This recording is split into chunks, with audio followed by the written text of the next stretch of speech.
Now, I do not want you two boys playing by the old canal. You know it's dangerous," said Mrs. Mac, plunging her hands into the washing-up bowl. Tom and Tyree nodded as if they understood. 10 minutes later, they had reached the canal. Cautiously, the two boys peered in. The water was still, black, and deep.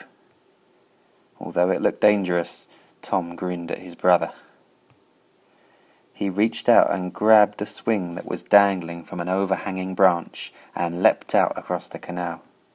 He swung backwards and forwards, whooping like a siren. Although Tyree was laughing, inside his heart was thudding. He knew that he would have to swing across the canal next. "Are you scared, Tyree?" mocked Tom, staring at him.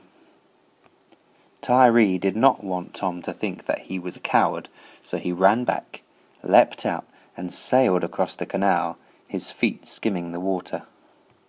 But halfway across, the rope snapped. Tyree crashed into the water. Tom gasped because he knew that Tyree could not swim. Desperately, Tom dived in. At first, he could see nothing, just darkness and a tangle of weeds. Then he saw red. Tyree's hoodie.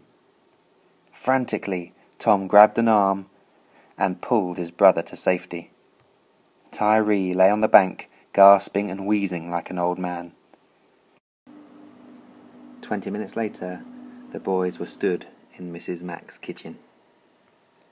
They had to explain what had happened, and Mrs. Mac grounded them for a week. After all, she had warned them often enough. The canal is dangerous.